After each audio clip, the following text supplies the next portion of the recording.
Hey welcome to ज्ञान classes में आपका फिर से स्वागत है। आज हम लोग एक्सरसाइज 2.4 पढ़ने वाले हैं। इससे पहले 2.3 तक सारे चैप्टर्स हम लोग पढ़ चुके हैं। यहाँ पे वो सारा एक्सपीरियंस, सारा लर्निंग आपको यहाँ पे 12.4 में दिखाना होता है कि किस प्रकार से आपने पहले सीखा है। अगर नहीं सीखा है तो आप पहले के वीडियो को पहले देखिए, तब ये चैप्टर ज्यादा समझ में आएगा, नहीं तो समझ में ही नहीं आएगा कि हो क्या रहा है। इस चैप्टर में बोलता है कि सत्यापित कीजिए कि निम्न बहुपदों के साथ दी गई संख्याएं उनकी शून्यक हैं। प्रत्येक स्थिति में शून्यकों तथा गुणांकों के बीच के संबंध को भी सत्यापित कीजिए। ठीक है, मान लीजिए कि कोई पॉलिनोमियल है x का, मतलब कोई बहुपद है ax² plus bx plus c। ठीक है, और ये x का कोई वैल्यू आपको दे देता है, मान लीजिए कि d देता है। ठीक है, तो इस d पर, मतलब पॉलिनोमियल ऑफ d पर ये सारे वैल्यू, ठीक है,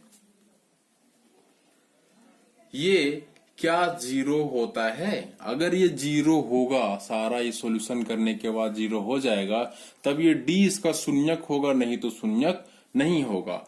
इसी को सीधा सीधा क्वेश्चन पे लाते हैं कि जो क्वेश्चन आपको दिया हुआ है। पहला क्वेश्चन बोलता है कि 2x² x³ plus x² minus 5x plus 2, यहाँ पे 3 नंबर आपको दिए हुए 1/2, 1 एंड माइनस 2। ठीक है, अब हमको हर एक नंबर पे इसको चेक करना है। ठीक है, जब हर एक नंबर पे हम लोग चेक करेंगे तब क्या हमको प्राप्त होता है। ठीक है, वो चेक करना। अगर जीरो आएगा तो ये 1/2 अगर पुट करने के बाद अगर जीरो आता है सॉल्यूशन में तो ये शून्यक होगा। 1 पुट करने के बाद अगर जीरो आ जाएगा ये पूरा बहुपद, तो भी जीरो, वो भी शून्यक होगा। और -2 अगर पुट करते हैं और इसका सॉल्यूशन अगर इस बहुपद का जीरो आता है, तब ये भी शून्यक, ये भी एक शून्यक कहलाएगा। ठीक है, तो देखिए सॉल्यूशन कैसे करना है। ठीक है, सॉल्यूशन जो हम लोग करने वाले हैं, सबसे पहले इसको तुलना करेंगे एक सामान्य बहुपद से। ये 2x² plus bx plus c के रूप में जब इसका तुलना करोगे आप लोग, ठीक है, ये द्विघात है, ये त्रिघात है, तो इसको त्रिघात के साथ ही तुलना करना पड़ेगा। तो इसका सामान्य त्रिघात क्या होता है, सो देखिए लिखेंगे, दिए गए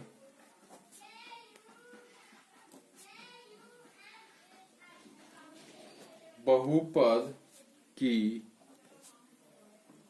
ax³ plus bx² plus cx plus d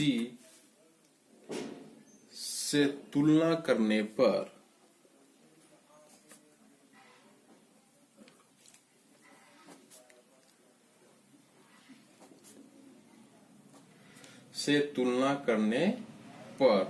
क्या हम लोगों को मिलेगा?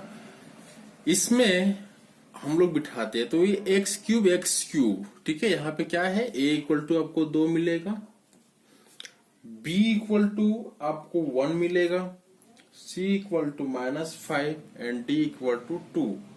देखिए फिलहाल हमको शून्यक चेक करने में इसका जरूरत है ही नहीं। ठीक है, ये जो हम लिख रहे हैं वो इसका जरूरत नहीं है, लेकिन जब इसका सत्यता जांच करेंगे संबंध, उस टाइम उसका जरूरत पड़ेगा। तो एक सिस्टमेटिक वैसे बनाते चलेंगे। अब हम इसको चेक करेंगे।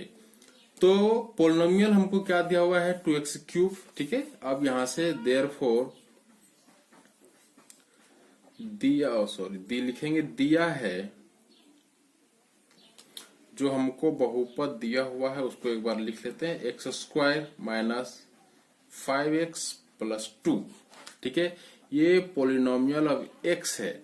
Then what will be the value of polynomial 1/2? x का वैल्यू कितना लिए हैं, 1/2। अब इसको पुट करके देखते हैं, 2 1/2 का क्यूब प्लस 1/2 का स्क्वायर। देखिए जैसे ही x के स्थान पे 1/2 आएगा, जहां जहां भी x है वो सब जगह पे 1/2 बैठ जाएगा। ठीक है, -5 × 1/2 प्लस 2, तो ये हो जाएगा 2/8 प्लस 1/4 माइनस 5/2 प्लस 2। इसको जब हम लोग सॉल्व करेंगे तो एलसीएम लेते हैं, ठीक है।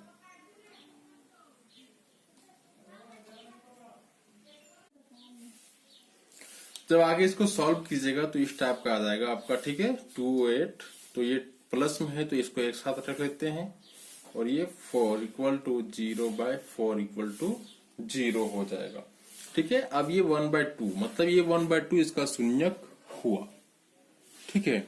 अब आगे क्या होगा, अब आगे फिर हमको चेक करना है, ये तो 1/2 चेक हुआ, 1 चेक करेंगे, मतलब P1 तो ये हो जाएगा 2 1 का क्यूब प्लस 1 का square minus 5 into 1 plus 2 2 plus 1 minus 5 plus 2, तो ये भी आपका 2 और 2 4 एक 5 माइनस 5 हो जाएगा इक्वल टू 0 आ गया, ठीक है।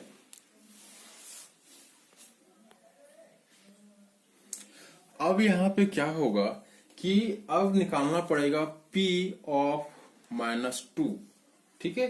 तो ये हो जाएगा 2 इंटू -2 का क्यूब प्लस 1 का स्क्वायर माइनस 5 इंटू 1 प्लस 2, ठीक है। देखिए माइनस का जब स्क्वायर और क्यूब माइनस हो, ठीक है, क्या माइनस का जब जो पावर है वो इवन नंबर ना होकर के ऑड नंबर हो तो ये माइनस में ही इसका आंसर आएगा, तो ये हो जाएगा -8, ठीक है। ये 1 हो जाएगा, 2 का स्क्वायर हो जाएगा 4, फिर -5 और ये +2, ठीक है। ये आपका हो जाएगा -16 प्लस 4 प्लस 10 प्लस 2, ठीक है। ये माइनस माइनस प्लस और ये 5 2 10 हो जाएगा। अब जब आप इसको ऐड करोगे, देखो 10 4 और 2 ये सब प्लस में है तो -16 और ये +16 इक्वल टू 0, मतलब कि ये तीनों, ठीक है। देयरफॉर 1/2 1 और -2 बहुपद 2x cube x square minus 5x plus 2 के शून्यक है, ठीक है। अब शून्यक तो हो गया, इसके आगे क्या करना है कि अब हम लोग इसको चेक करने वाले हैं, ठीक है। क्या चेक करना है,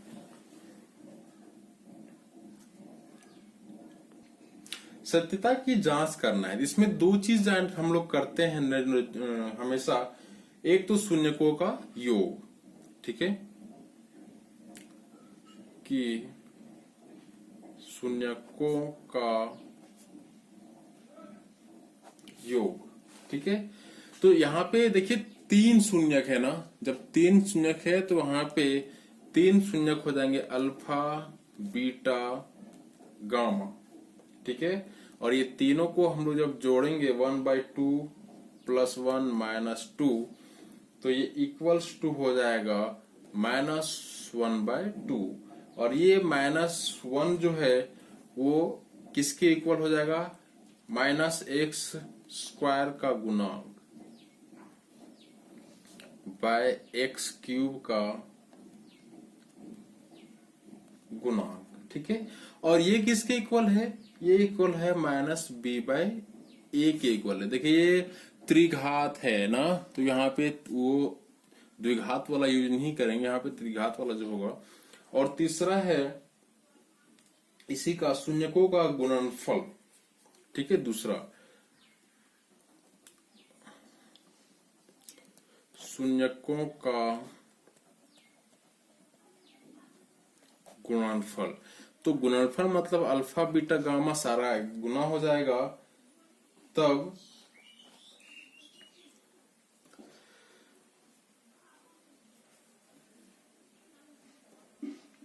1/2 इंटू 1 इंटू -2 बाय, ये हो जाएगा -2/2 इक्वल्स टू। अब ये क्या है, ये आपको दिखाएगा एक चीज कि ये है माइनस अचर पद बाय x³ का गुणांक। ठीक है, एक और सत्यता की जांच करना पड़ता है त्रिघात वाले में। ठीक है, वो है alpha beta plus beta gamma plus alpha gamma और अल्फा। ठीक है, ये आप यहां भी चेक कर सकते हो नंबर 2 पे रख के। जरूरी नहीं है कि नंबर 3 में हमने रखा है तो नंबर 3 में ही रखेंगे। ठीक है, तो अल्फा बीटा सारा वैल्यू बिठाते हैं। तो सारे वैल्यू बिठाने के बाद आपको जो पहला मिलेगा 1/2 into 1 plus 1 into -2 plus -2 into 1/2। ये कटेगा, जितना कटता है उतना काटिए, तो ये आपको मिल जाएगा 1/2 -2 -1 इक्वल टू -5/2। और ये -5 क्या था, सो बताइए। ये था x का गुणांक बाय x³ का गुणांक। और ये किसके बराबर है भाई, तो ये आपका c/a का इक्वल है।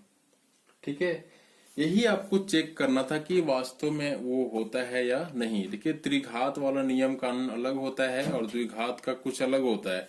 द्विघात का पहले बता चुके थे और ये त्रिघात का था, अभी नया है, तो इसको एक बार अब अच्छे से देख लीजिए। ये हमारे क्वेश्चन, इस चैप्टर का टाइप 2 क्वेश्चन है, जिसमें बोलता है कि आपको शून्यकों का योग, तीनों शून्यकों के गुणनफल तथा दो शून्यकों को एक साथ लेकर के उनके गुणनफलों का योग क्रमशः यहाँ पे दिया हुआ है। ठीक है, तो बोलता है कि वो बहुपद जो त्रिघाती है वो क्या है जिसके तीनों शून्यक है। ठीक है, तो आपको जो दिया हुआ है वो पहले निकाल लेते हैं। ठीक है, तो सॉल्यूशन से कैसे करेंगे, सबसे पहले त्रिघाती एक बहुपद मान लेते हैं। ठीक है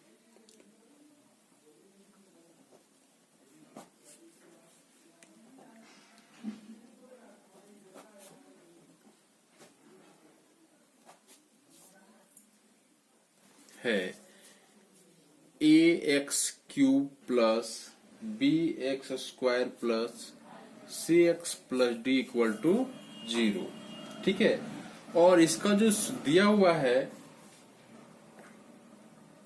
क्या दिया हुआ है, पहला तो इसके जो 3 शून्यक होगा अल्फा बीटा गामा होगा। ठीक है, दिया है, क्या दिया हुआ है, तो ये alpha plus beta plus gamma ये दिया हुआ है कि 2 है। ठीक है, फिर है अल्फा बीटा, बीटा गामा और गामा अल्फा आपको दिया हुआ है -7 और अल्फा बीटा गामा आपको दिया हुआ है -40। ठीक है, ये तीनों जब दिया हुआ है तो ये जो होता है alpha plus beta plus gamma जो है वो होता है किसके बराबर होता है, वो -b/a के इक्वल होता है। तब यही बात हम लोग लिखने वाले हैं। ठीक है, चूंकि alpha plus beta plus gamma equal to -b/a होता है और ये आपको दिया हुआ है 2। ठीक है, इस कारण से यहाँ पे a का वैल्यू कितना हो जाएगा, 1 हो जाएगा और b का वैल्यू हो जाएगा -2। -b है, यहाँ माइनस नहीं है, यहाँ माइनस लगाना पड़ेगा। नेक्स्ट है कि अल्फा बीटा बीटा गामा और गामा अल्फा इक्वल टू होता है c/a। तो ये हो जाएगा -7 दिया हुआ है, यहाँ कुछ नहीं है तो 1 है, यहाँ भी 1 है। और लास्ट में अल्फा बीटा गामा का प्रोडक्ट है, तो ये आपका -14 ये होता है, तीनों का जो प्रोडक्ट होता है -d/a होता है, और ये -14 दिया हुआ है। ठीक है, तो हर रूप में देखिए कि a का वैल्यू 1, ठीक है, b का वैल्यू यहाँ पे माइनस है, यहाँ माइनस नहीं है, यहाँ माइनस लग जाएगा तो -2 हो जाएगा। c का वैल्यू -7 है और d का वैल्यू 14 है। ठीक है, तो लिखते हैं therefore a equal to 1, b equal to -2, c equal to -7 और d इक्वल टू 14 है। ठीक है, और ये चारों वैल्यू अब हम इस त्रिघात समीकरण में रखने वाले हैं। ठीक है, का मान इसको 1 दे देते हैं। 1 में रखने पर हमको जो मिलेगा आपको x³ minus 2x square minus 7x plus 14 equals to 0। ये वो बहुपद है जिसका वो तीनों जो रिजल्ट दिया हुआ था, ठीक है, कि शून्यकों का योग, दो शून्यकों को एक साथ लेकर उनके गुणनफलों का योग, और तीनों शून्यकों का गुणनफल जो क्रमशः दिया हुआ था 2 -7 और -14, वो यही इसी बहुपद का वो तीनों रिजल्ट था। तो इस टाइप का क्वेश्चन है इस चैप्टर में, ज्यादा कुछ दिक्कत नहीं होगा। और ये बात जिनको समझ में नहीं आ रहा है वो बात को अच्छे से समझिए, या फिर इससे पहले वाले जो वीडियोज हैं इस चैप्टर से रिलेटेड उसको देखिए। साथ ही साथ आपको इन्फॉर्म करते चले कि हर एक चैप्टर का पीडीएफ सॉल्यूशन हमारे पास उपलब्ध है। आप हमारे बोर्डलाइन नंबर पे कांटेक्ट कर सकते हैं अगर आपको सॉल्यूशन चाहिए। इस प्रकार से पूरा एक्सरसाइज 2 हमारा खत्म हो गया है। आप अगर इस वीडियो से आपको थोड़ा भी फायदा होता है तो वीडियो को लाइक कीजिए, हमारे चैनल को सब्सक्राइब कीजिए और अपने दोस्तों के साथ शेयर कीजिए, ताकि किसी का भी जो एजुकेशन है या फिर खास करके इस मैथमेटिक्स के हर एक चैप्टर का जो लर्निंग है वो छूट ना जाए। चलिए जल्दी मिलेंगे नेक्स्ट वीडियो के साथ, तब तक के लिए नमस्कार।